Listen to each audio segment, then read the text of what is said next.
Welcome to the session on managing green transition in microfinance. This session is financed from the SIFTA program. SIFTA program is continuation of and enhancement of the EU program for employment and social innovation, easy technical assistance. It is managed by the EIB and financed by the EU. It provides targeted capacity building, project advisory, and market development support to financial intermediaries active in the microfinance and/or social entrepreneurship sectors. Geographical eligibility is EU 27 member states. Who can be the beneficiary of the program? Microfinance providers such as banks and non-banks, and also social enterprise finance providers such as investment funds, impact investors, incubators, accelerators, among others, that offer or are in the process of widening their scope with a view to providing accompanying financial support to social enterprises. Please let me introduce Silke Moefellerman, who will be the moderator of the session. Silke. Yeah, thank you very much, Justina. Good morning. Welcome to the session of Managing Green Transition in Microfinance. Today, we will provide insights in tools that can help MFIs to become a sustainable and environmental responsible institution. We will learn about trends in the past decade in green microfinance in Europe, and we will have a look into the latest results of the EMN MFC overview survey, not yet published. This is an interesting thing. At the end of the session, please stay. We will have also a possibility to click through the tool, which is helping MFIs to become more environmental sustainable.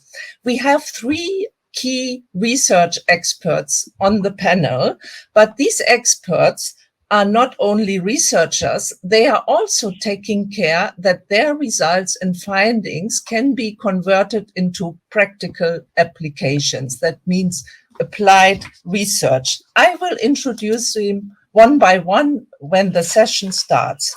So for the first part about the Green Index, I have the pleasure to introduce to you to Natalia Realpe from Hedera Sustainable Solutions GmbH, and she has a very impressive research track record, but she managed to transfer her know-how, her academic know-how, into practical solutions and focused on microfinance industry and green finance. So, Natalia, the floor is all yours to present to us the Green Index. Thank you. Thank you very much, Silke, and thank you, MFC, for organizing this session and inviting us to present today.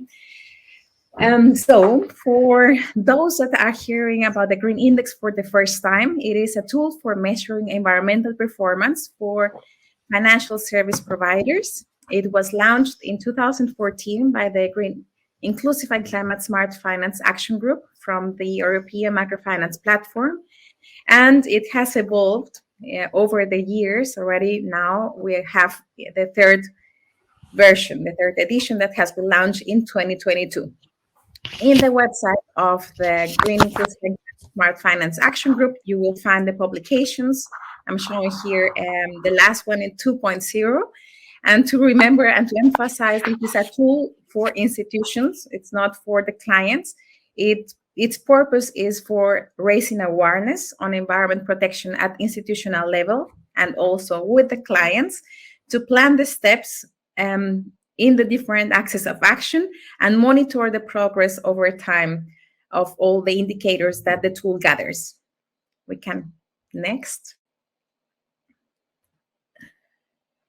So when we are talking about the axis of action, microfinance institution can take different or implement different types of activities in order to protect the environment, starting by defining what is the environmental strategy of the institution And I'm showing here how it was planned initially in 2014 and 16, what was the scope of the tool. So we started with, we defined the strategy, we understand what are the internal environmental risks, the external environmental risks, and how to foster green opportunities.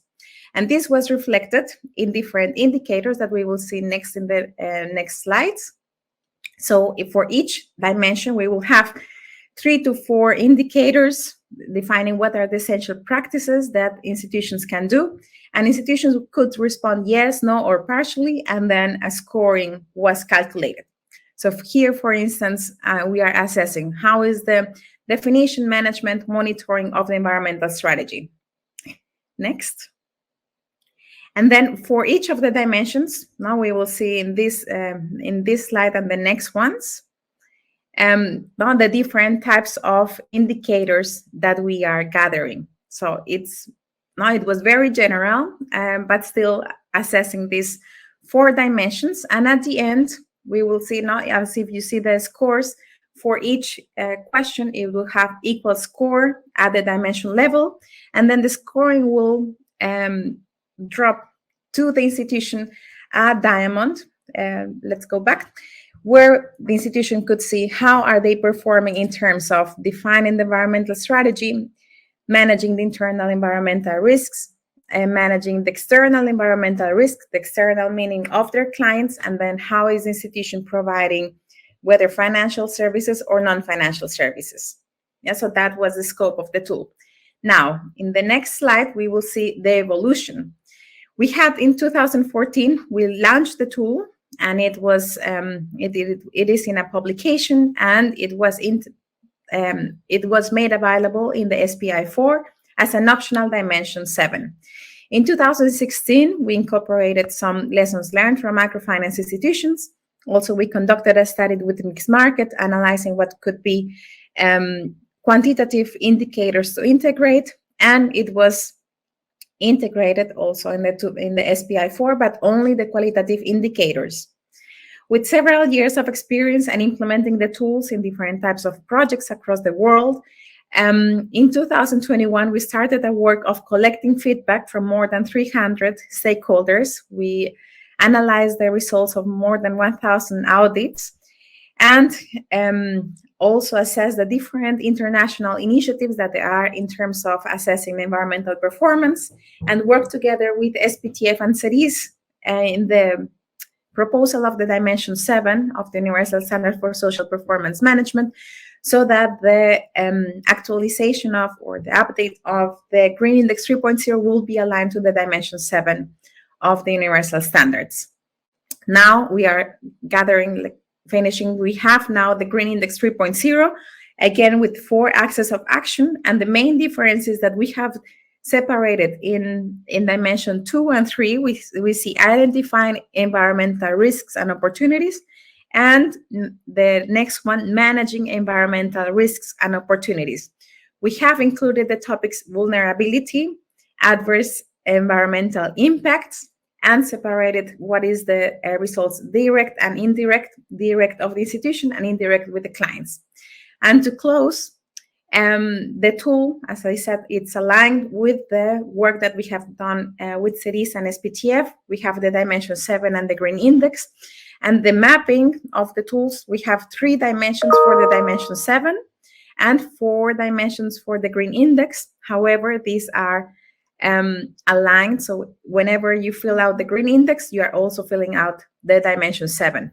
We are differentiating between identification and management, direct and indirect risks, and vulnerabilities, adverse impacts on the environment. Okay. And here you can see just an overview to close, an overview of how is the detail of the indicators of the Green Index 3.0.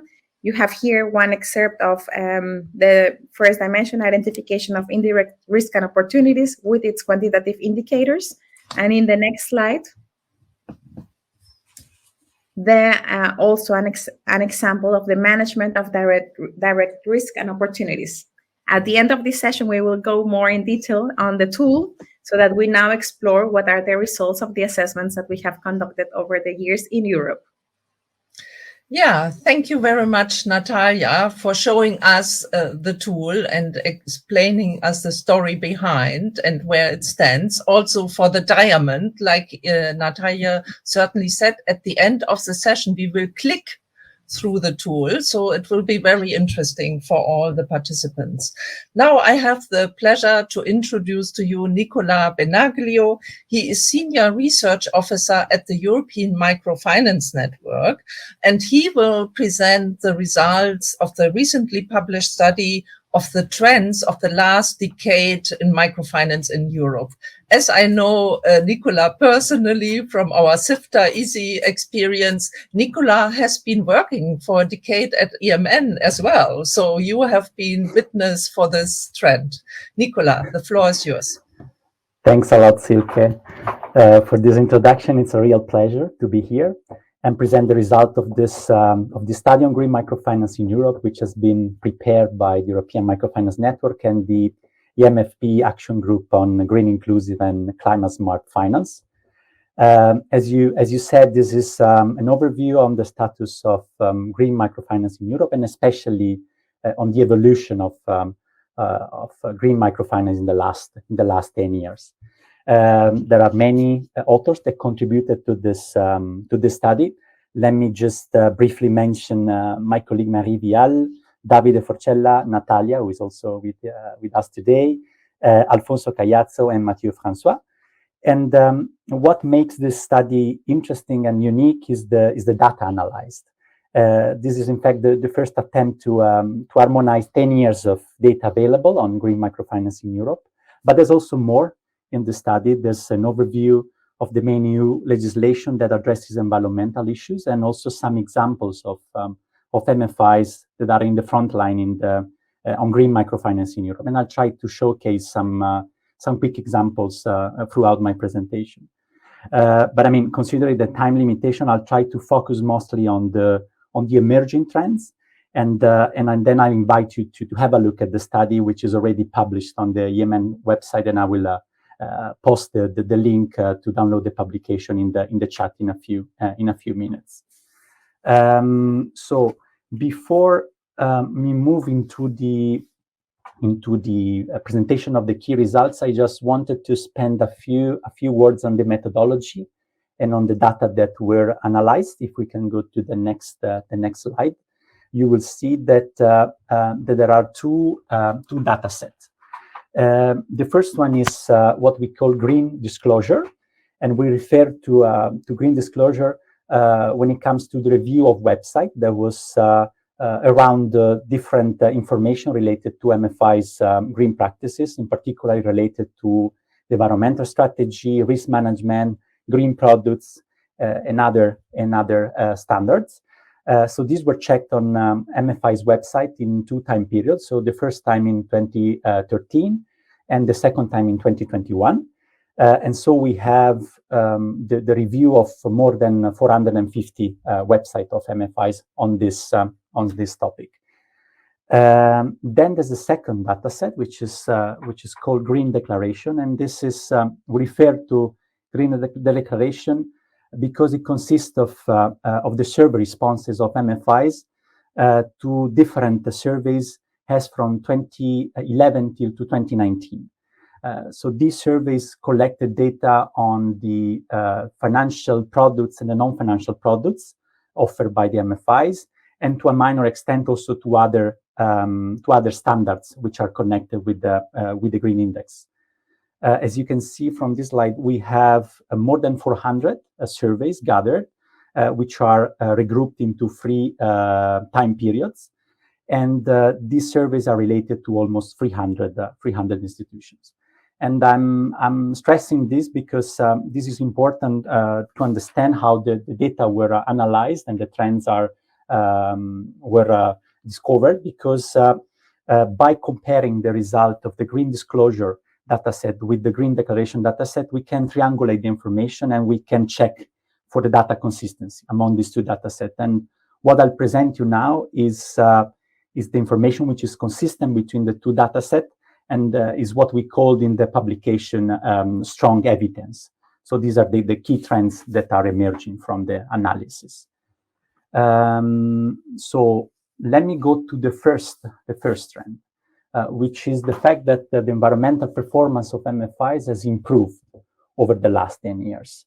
This is confirmed by the increase of the overall environmental performance of MFIs assessed by the Green Index score, and also by the revision of the websites where we found out that the percentage of MFIs that have at least one green practice, meaning environmental strategy, a green loan, green non-financial services, increased from 2013, when it was 28%, to 2021, up to 41%. And when looking at this website, we see that the practice that stands out as the most common is the definition of an environmental strategy. And here I'd like to make a small digression on one of the cases that we presented in the publication, and is the case of ADI, which is a large microfinance institution from France that developed recently a very comprehensive environmental strategy. And this strategy touches upon many of the Green Index standards. And just in a nutshell, I wanted to mention some of the key axes of this strategy. One is the reduction in the environmental footprint of the MFI. Then there's another axis which is related to the awareness raising of staff and also clients on environmental topic. Then there's a specific axis on the development and implementation of financial products, green financial products, and also green non-financial products, which have the environmental protection as a cross-cutting topic for all the business development services. And then the last axis is related to the development of a new partnership to increase the resources. So this is just an example which is presented in the publication related to the definition of environmental strategies, which is one of the most common practices that we identified in this study. If we go to the next slide, we can see another trend which stands out from the study, which is the increase in the number of MFIs providing green credits in Europe. And this is confirmed in the number by looking at the two data set. For instance, we see that there's an increase in the Green Index standard that captures the offer of green products, which is the Green Opportunity Standard. And also we see the increase in the number of MFI that disclose the offer of green microcredits on their website, which is going up to 16% in 2021. A sub-trend in this respect is the fact that there's a higher share of Eastern European MFIs that have developed green credits compared to Western European MFIs. So this is an interesting sub-trend when it comes to the provision of green credits in Europe. If we look more specifically into the green credits that were developed by MFI, we see that the most frequent green products are the loans for renewable energy and loans for energy efficiency. What we see in this slide is the fact that in both data sets there's a very similar data when it comes to the most recent information on the percentage of MFIs that develop dedicated loans for renewable energy or energy efficiency. This is almost 50% of the MFIs develop these products, and also here we see that the share of Eastern European MFIs that developed this type of loans is higher compared to Western MFIs. And in the study, we showcase 3 examples of MFIs that developed renewable energy and energy efficiency loans in Eastern Europe. We showcase examples of Mi Bospo and Partner in Bosnia and Herzegovina and Fondi Besa in Albania, for instance. And these organizations provide loans for energy efficiency to support businesses, for instance, to insulate the business premises or to replace equipment with other equipment which are more environmentally responsible. And also some of them not only finance businesses with this type of loans, but also households. So they disperse loans in order to improve households' living condition, for instance, supporting the insulation of buildings or the improvement of the heating systems of these families. So these are just, I just mentioned this because these are practical examples of this type of loans, and you can read these practical examples also in the study. If we go to the next slide, we see the following trend, which is in contrast with what we just saw so far, and is the fact that the provision of non-financial service, meaning training to clients on environmental issues, decreased in the last 10 years, and this is a surprising trend, especially if we go to the next slide. We see this trend compared to the evolution of in the provision of the green products. We see that there's a decrease in the purple column over time. The purple column represents the training to clients on green practices. So there's a decrease in the offer of that services, and this is in contrast with the offering of green products. In particular, you see the offering of renewable energy efficiency loans, which is the green, the yellow column, which is growing over time, like as for the other columns. So this is a surprising trend that would need more investigation in the future. And then to conclude my presentation, wanted to share also this last trend, which is related to the management of the environmental risk that also became more common in the last 10 years. So here we are referring to the management and monitoring of the MFIs ecological footprint, for instance, by using renewable energy sources, or reducing the energy, water, and paper usage, or by recycling the waste that produced. And we see that there's an increasing number of MFIs that is aware about this and that is managing its environmental risk. So this is the last trend I wanted to present. Obviously, this is just a selection of all the results which are mentioned in the study. I invite you to download the study and read all the findings. And thanks a lot. If you have any question, I'll be happy to take them. Thank you very much, Nicola, for this very interesting increasing, decreasing trends. Also interesting to know about, and also about highlighting the differences between Eastern and Western microfinance institutions. There's what I see a lot to do still. And now I have the pleasure to invite Justyna Pitkowska to give her back the floor. She's research manager at Microfinance Centre for over 20 years already. So we are really topping up. And I know Justyna also personally from our project with EASY and SIFTA now.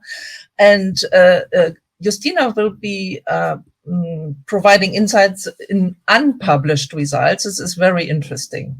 Please, the publication of Nicola, of course, can be consulted, but we have still two interesting parts: the unpublished results from the EMN MFC overview survey, and then we click through the tool, through the green index tool. So, Justyna, now it comes your part.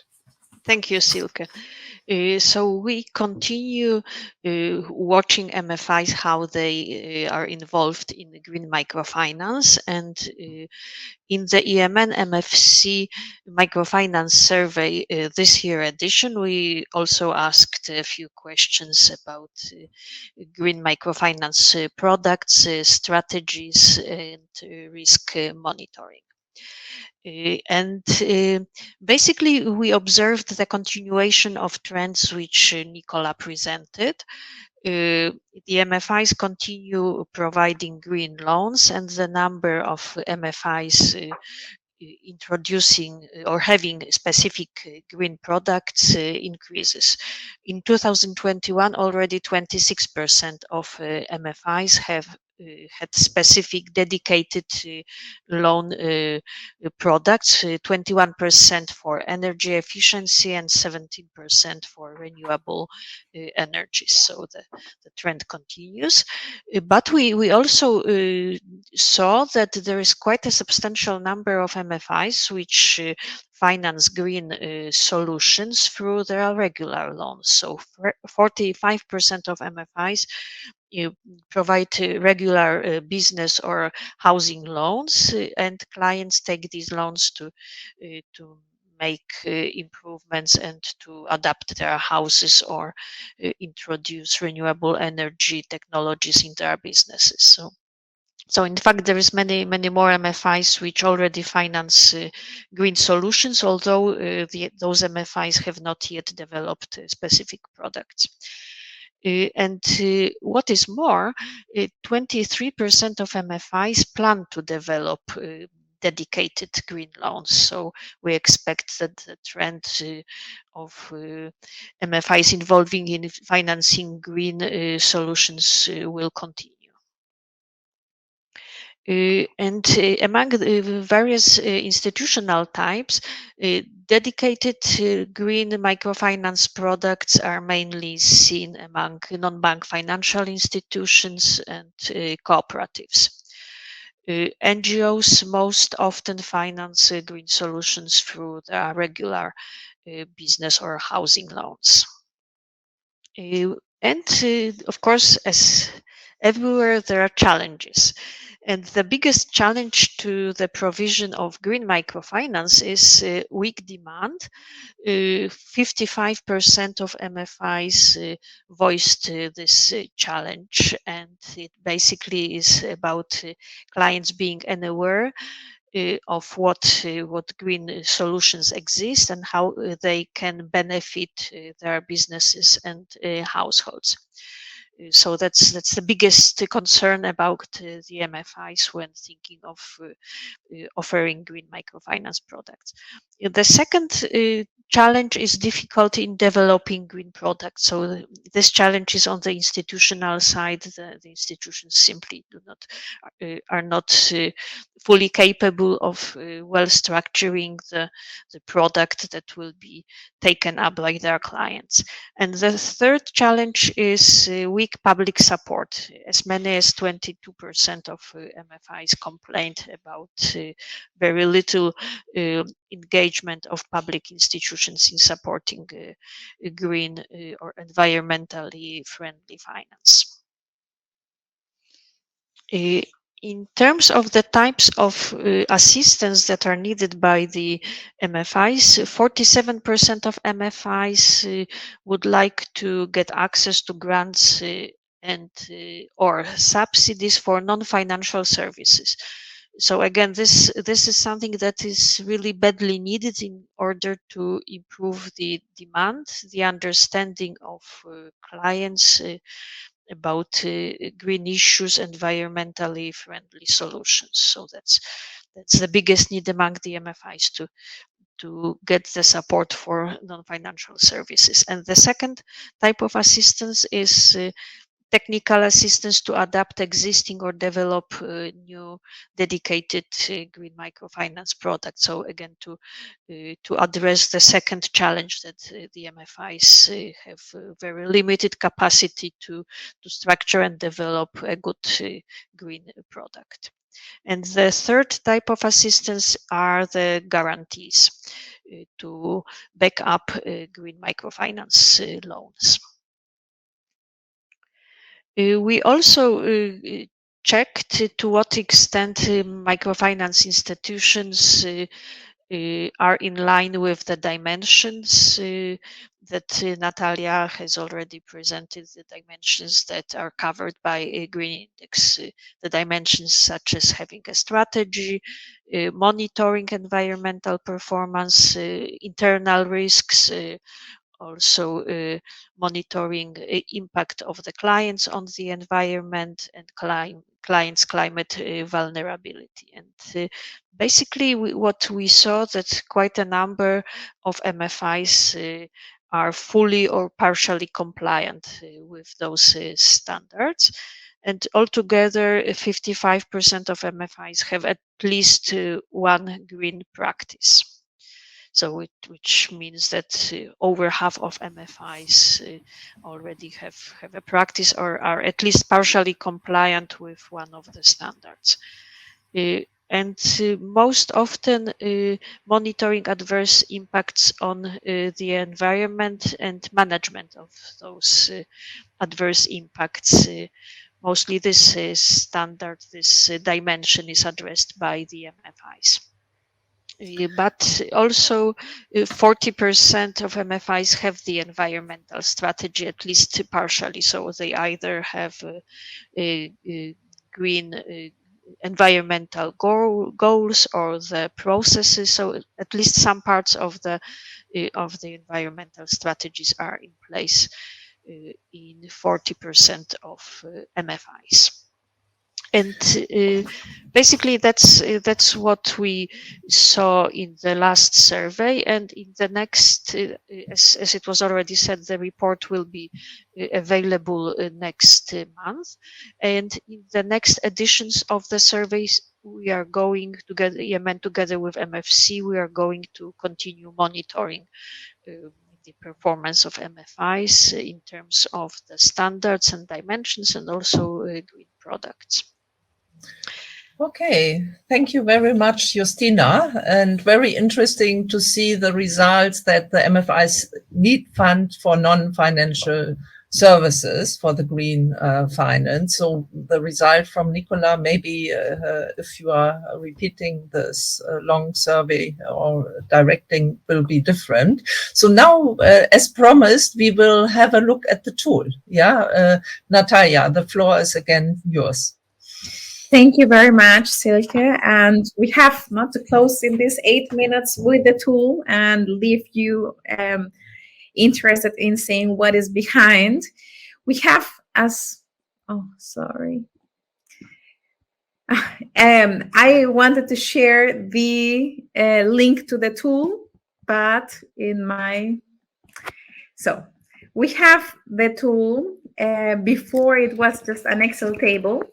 And now we have digitized this tool to have access to this very detailed assessment, so that you can whether fill it directly by management or fill it by the loan officers and compare the results, see what is the perspective from management on how is the environmental performance assessment, and also seeing from your field officers how do they see what are the products that they are financing, and sometimes we have very interesting results comparing. Here in this slide you will see, so we have two links, one for accessing the tool for the management. It entails also it entails the full questionnaire with the 4 dimensions: environmental strategy, identification of risks and opportunities, management of those risks and opportunities, and fostering green opportunities. Below you see how it looks, the questionnaire, and we are using open source software. You can fill out the survey through your Android device or in a tablet or in a browser, and you cannot save results while filling, close the window and then open again. No, you have to fill it out completely. So we suggest once you start, you click. We will show you now how to do it, but to save the document and then continue revising internally. After you fill it out, you will receive an automated report showing you what are the results by indicator and also different diamonds according to the axis of action. And for institutions that are starting in the topic and that this is something very new for them, we have also a glossary to explore terminology and words that you will find across or along the tool. So let's, Justina, let's go to the link. I shared it as well in the chat. So you can keep here or go, keep us here in main screen in the conference, but after the session, you can explore it afterwards in your computers.